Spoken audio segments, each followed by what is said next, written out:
Tengan todos ustedes muy buenas noches, bienvenidos a una nueva edición de Jarabe de Pico. Como les digo todos los miércoles, gracias por estar del otro lado, gracias por acompañarnos. Hoy ha sido otra jornada convulsionada en la Argentina, pero quería abrir el programa con un tema que es recurrente, que nos está atravesando desde hace mucho tiempo y que este fin de semana volvió a pegarnos un cachetazo de los fuertes. 4 mujeres más fueron víctimas de femicidios en nuestro país. Eso da una cifra que es ya alarmante. Hablamos de 235 mujeres muertas por el solo hecho de ser mujeres en lo que va del 2019. Y hablamos también de 146 criaturas huérfanas y hablamos también de 235 familias que a partir de este momento, a partir del momento de la pérdida, han cambiado para siempre sus vidas. Y hablamos de una sociedad que no encuentra el norte en este tema, no lo encuentra, es así de simple, no alcanza el 144, no alcanzan las tobilleras electrónicas, no alcanzan las perimetrales, no alcanza y algo tenemos que hacer porque nos están matando como moscas, nos están matando. El 84% de las muertas conocían a su victimario. Habían tenido algún tipo de relación, no necesariamente de pareja, algún tipo de conocimiento con esa persona y el 65% murió en su domicilio, de las maneras más atroces y muchas de ellas delante de sus hijos. Estamos enfermos como sociedad, algo tenemos que hacer con este tema, nos tenemos que despertar porque estamos hablando de un flagelo que lejos de ir mermando ha recrudecido. No nos lo podemos permitir. 235 mujeres solo en el 2019. Traten de poner caras, de que no sea una cifra vacía, una cifra sin rostro. Traten de poner caras y de pensar en esas familias y de pensar en nosotros, porque algo estamos haciendo mal, algo no estamos logrando resolver.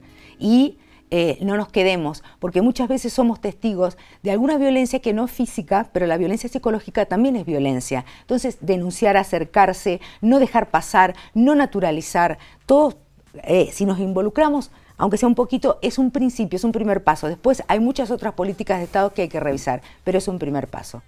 Bueno, hoy en el programa vamos a estar en el primer tramo con el intendente municipal. Ustedes saben que ya está en el último, en zona de descuento, en el último tramo de su gestión. Así que vamos a ver cómo va avanzando en el trasvase de mando, cuál va a ser su posición después del 10 de diciembre, cuál va a ser su lugar dentro del partido, si ya ha recibido alguna oferta, si tiene en mente algo. Y también queremos hablar con el intendente de la situación social, que sin duda es la más apremiante hoy en Argentina. Nosotros, La Pampa siempre está, si ustedes cotejan en datos, en estadísticas, con el resto del país, siempre van a ver que nuestras estadísticas son mejores, lo que no quiere decir que uno se pueda distraer con eso. Y antes de hablar con él, ya le estoy reconociendo algo que a pesar de lo difícil que está, hoy en el noticiero hablaban integrantes de organizaciones sociales, hacían referencia a la situación y decían que está difícil, pero a pesar de la situación, yo veo un General Pico contenido. Y eso habla bien de la gestión del intendente y también de la gestión de la provincia. La situación está difícil, sí, pero uno ve que hay una contención, que siempre hay una mano cerca para ayudar y para que esa familia que está sufriendo no la pase tan mal. Ustedes quédense ahí, vamos, me falta el segundo tema, el segundo tramo de Jarabe de Pico. Vamos a estar con Santiago Burke y Alberto Chirino. Se habrán enterado que está en proyecto, una ley impulsada por el radicalismo que pretende modificar otra antiquísima ley para que los gremios sean los que absorban lo que devenga de las licencias gremiales. Permítanme, trato de no emitir juicios personales, pero en este caso, para mí literalmente es un descabelle, es ir para atrás. Pero lo vamos a charlar con ellos tras dialogar con el intendente. Quédense ahí, vamos a los auspicios muy cortitos y ya estamos con Juanjo Reynone. Hacen posible este programa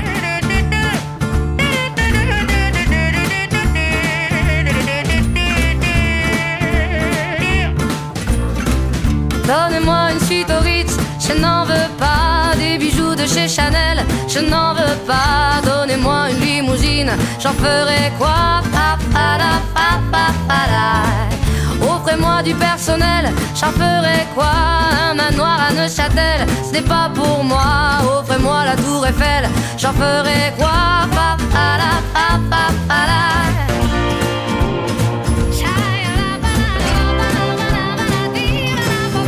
Je veux de l'amour, de la joie, de la bonne humeur. Ce n'est pas votre argent qui fera mon bonheur. Moi je veux crever la main sur le cœur. Allons ensemble découvrir ma liberté. Oubliez donc tous vos clichés. Bienvenue dans ma réalité.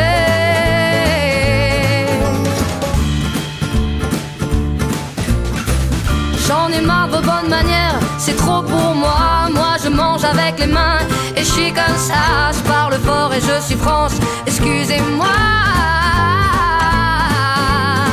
Fini l'hypocrisie, moi je me casse. Primer bloque con Juan José Rainone. Gracias, intendente, por estar aquí con nosotros acompañándonos. Un placer. No, yo te voy a tutear. Es un gusto, por supuesto. Te digo que más de uno en la calle no me dice intendente o me dice Juanjo, profe, ¿no? Claro, profe, bueno, claro. Son muchos años. Y bueno, son muchos años y por suerte en la ciudad que amo realmente y que me adoptó, ¿no? De que después nacieron mis hijos acá, es como mi lugar en el mundo. Así que me siento como si hubiese nacido acá. Antes que nos vayamos, vamos a hablar de tu hijo. Yo quiero que le cuentes a la gente lo que me contaste así en infidencia, pero no me importa, porque es demasiado guau como para que no se entere General Pico. Que no se entere él, porque él es que no se entere él, bueno, no importa, perfil. No se va a enterar, no le contamos nada. Bueno, Juanjo, arranquemos por el principio de la situación social. Hoy estuvieron integrantes de los movimientos sociales de la ciudad dando cuenta de que, hablando de la aprobación de la ley. Y de la aprobación de la ley de emergencia y de la problemática. ¿Cómo están ustedes tratando de atajar esto con una frazada que es corta? Y bueno, nosotros venimos también con la misma problemática. Yo siempre un poco resignifico cuando alguien me pregunta cómo es llevar adelante esto o cómo es ser intendente. Le pregunto siempre, a modo didáctico, trato siempre de explicarme cómo es tener 3 o 4 hijos, ¿no? Entonces, que se reflexionen sobre cómo es 3 o 4 hijos y las dificultades que se tienen para tenerlo, lo cual esto resignifica cómo es tener 65.000 habitantes, claro. ¿No? 65.000. Pero bueno, siempre estando cerca de la problemática, tratando de estar muy atento, de poder responder en la medida que se pueda, porque como dijiste recién, la frazada es corta, y tratando de administrar recursos de otros lugares para poder responder a las demandas que uno trata de mitigarla de la mejor manera posible, no quedándose en la problemática de la demanda, porque si no, no apostamos al desarrollo de ese ser humano y obviamente al no apostar al desarrollo del ser humano y de la persona, no apostaríamos al desarrollo de la sociedad, ¿no? Como integrante de esa sociedad. Por lo cual hemos sido sumamente austeros, totalmente austeros, estando cerca del problema, de los problemas de forma permanente, tratando de no quedarnos con el problema, sino empezar a pensar, de hacer funcionar las neuronas, a ver cómo resolvemos el problema, pero estando ahí siempre cerca. Y hemos, obviamente, resignado algunos sueños que uno tenía, qué sé yo, para darte una idea, yo tenía proyectada ponerle 100 obras y pude hacer 40. Claro, porque el resto tuvo que ir a la demanda social. Se resigna la demanda social, hemos visto en los últimos tiempos. En los últimos años ha crecido bastante la demanda, pero dentro de eso, casualmente lo analizaba con el secretario de Desarrollo Social, que la hemos llevado bastante contenida, porque además no nos quedamos solamente con la problemática de la demanda social, sino empezamos a buscar cómo podíamos llegar a mitigarla de otra manera, o sea, resolver por otro lado esa demanda social. Por ejemplo, generando el autoempleo, trabajando sobre el autoempleo. Por eso impulsamos muchísimo el tema de los emprendedores, por eso pusimos el tema de la feria, por eso empezamos a agrupar a la gente. Nos costó mucho, pero después se logró entender que la feria tenía que tener una asociación, se conformó la asociación. O sea, empezar a compartir la problemática para poder rescatar ideas, y la suma de ideas, siempre digo que varias cabezas piensan más que una, ¿no? Y que es inteligente aprovechar las inteligencias. Entonces, en ese espacio, esos grandes espacios de participación que nosotros venimos haciendo, es poder rescatar esto de pensar entre todos para poder aprovechar las inteligencias que existen. Esas en nuestra microeconomías. Esa microeconomía va mitigando de ahí, y también con mucho cuidado de no afectar, para no ser injusto, a la otra economía que genera, claro, por ejemplo, el comercio de todos los días, porque si no sería injusto, ¿no? Claro. Entonces, ¿cómo vas mediando esta situación? Desde el momento que ingresé, yo recuerdo, me acuerdo el 1 de agosto del 2012, cuando asumo la primera etapa, sí, la intendencia, lo primero que se me vino en la cabeza era, tenía que romper los compartimientos estancos, tratar de trabajar con transversales y en forma integral, como para acompañarnos entre todas las áreas en esto de responder a un eje estratégico que habíamos puesto de un principio, que era la eficiencia administrativa. Y decíamos, cuando se venía por ahí a buscar trabajo, es decir, nosotros sabíamos que no podíamos seguir incrementando el trabajo en el Estado, tenía un límite, claro, eso. Entonces de ahí surge la idea de, por algunos espacios que teníamos adentro, por ejemplo, teníamos en desarrollo social, la economía social, la oficina de empleo, teníamos el área de producción en el área de Hacienda, y teníamos la Fundación para el Desarrollo Regional, como un ámbito público-privado muy definido, muy interesante, y que tenía que ver mucho con la cultura piquense, esta cultura asociativista que ha tenido el piquense, y que los que nos antecedieron conformaron tantas instituciones que las hicieron funcionar, UNILPA, sí, la Cámara de Comercio, etcétera, sí, etcétera. SICAR. En SICAR. Entonces decíamos, bueno, si tenemos 3 patas, ¿por qué no las juntamos?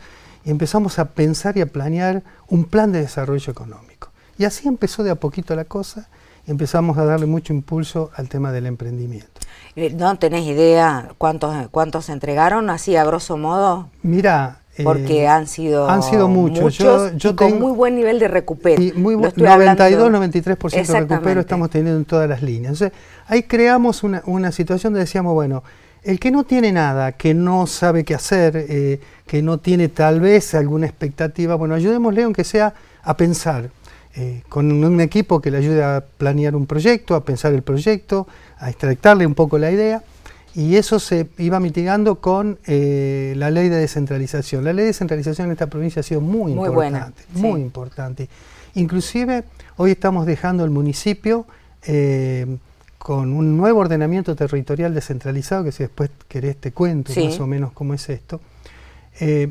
Pero te cuento lo del tránsito, del trayecto. En la primera etapa, en el primer gobierno, nace esta situación. Y empezamos a ver cómo aprovechábamos los recursos que por ley de descentralización nos incorporaba el gobierno provincial, que ya tenía una línea pensada en el mismo sentido, y nosotros cómo nos acoplábamos para trabajar en conjunto, ¿no? Y ayudarnos uno con el otro. Es decir, nosotros teníamos que tratar de hacer las cosas muy bien para que el gobernador tenga los menos problemas posibles. Y obviamente de esa manera vamos a poder lograr que si necesitábamos acompañamiento del gobernador, iba a poder hacerlo. Iba a acompañar más de lo que estaba. No es esperar, es hacer, claro, ¿no? Y hacerse cargo de lo que uno tiene.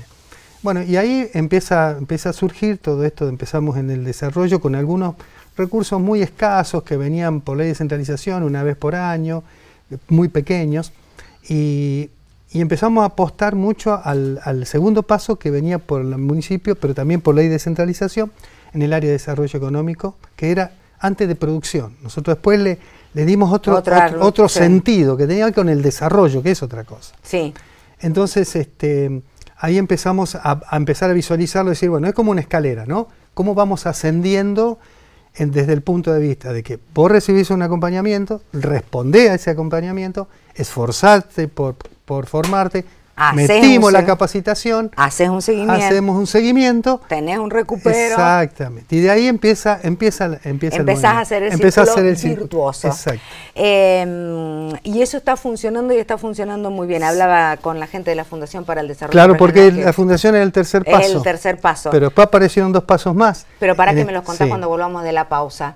Que ya me hicieron señas, se nos fue volando el primer bloque. Quédense ahí, ya nos cuenta los otros 2 pasos y el trasvase. No te me vas a escapar sin contarme a dónde vas a ir después del 10 de diciembre. Quédense ahí. Si lo supiera. No lo sabes.